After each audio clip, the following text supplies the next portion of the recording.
There's a hidden cost to caring too much. Empathy sounds beautiful, and it is. But beneath its light lies a shadow few people talk about.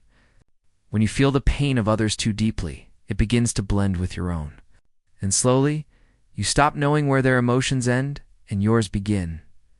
Empaths, or deeply perceptive people, carry an invisible weight. They notice everything. The tension in someone's voice, the sadness behind a smile, the exhaustion behind a polite, "I'm fine." Their senses are tuned to frequencies most people never hear. But that level of awareness can become overwhelming. It's like walking through life without skin.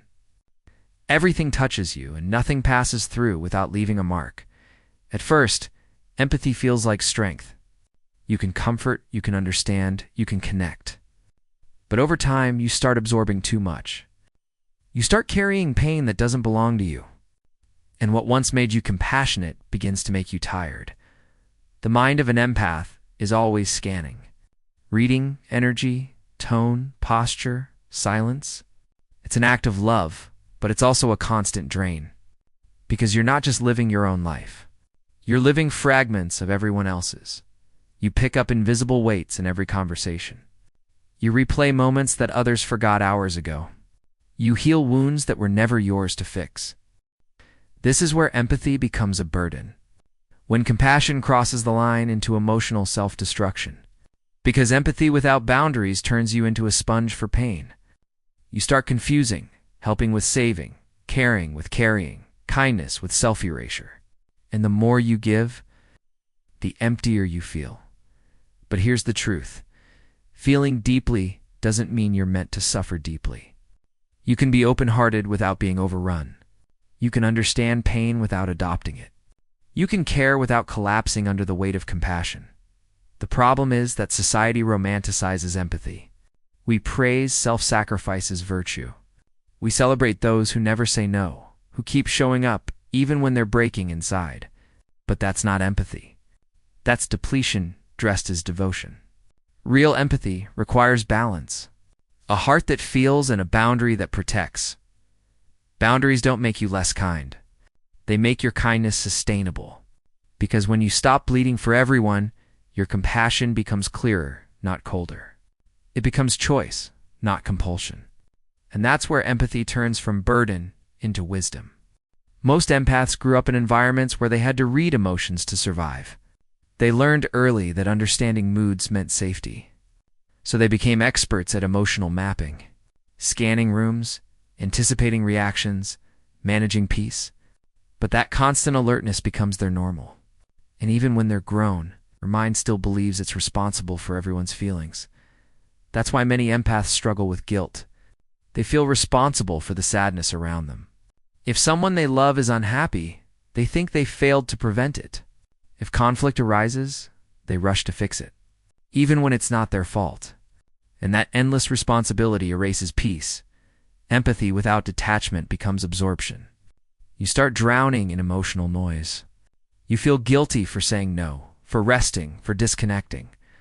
But you can't heal the world by destroying yourself. The more you lose yourself in others' emotions, the less capacity you have to truly help. Your light dims under the weight of constant compassion. Learning to separate empathy from identity is liberation. You are not everyone's therapist. You are not the emotional sponge of the world. You can love without losing yourself. That begins with emotional boundaries.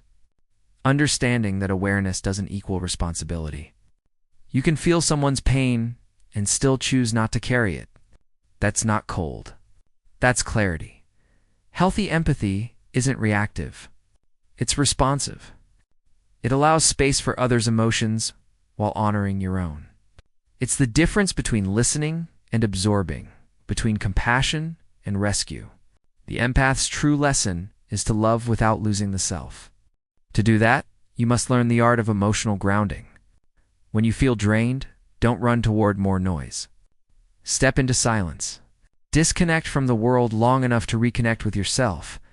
Let the emotions you've absorbed pass through instead of building inside. Meditation, solitude, breath. These aren't escapes. They're recalibrations. They're how the empath becomes whole again. There's also strength in selective compassion.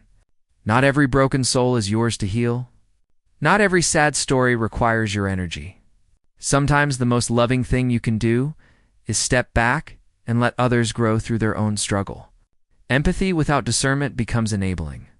And enabling is the opposite of empowerment. The world doesn't need more exhausted healers. It needs balanced ones. People who can feel deeply and still stand tall. People who can hold space for pain without drowning in it. That's what mature empathy looks like. Love with edges, compassion with clarity, giving with grace. If you've ever felt like your heart is both your gift and your curse, remember, empathy isn't about taking on pain. It's about understanding it. It's about seeing someone suffering and holding hope instead of hurt. It's knowing that sometimes the best way to help is simply to witness. When empathy becomes a burden, it's not asking you to close your heart. It's asking you to strengthen it.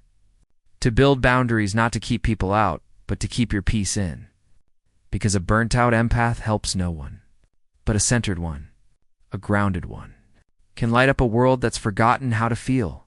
So the next time your compassion leaves you exhausted, pause. Don't shrink from your sensitivity. Refine it. Your empathy is sacred, but it's not meant to bleed endlessly. It's meant to illuminate, to guide, to connect. From balance, not burnout.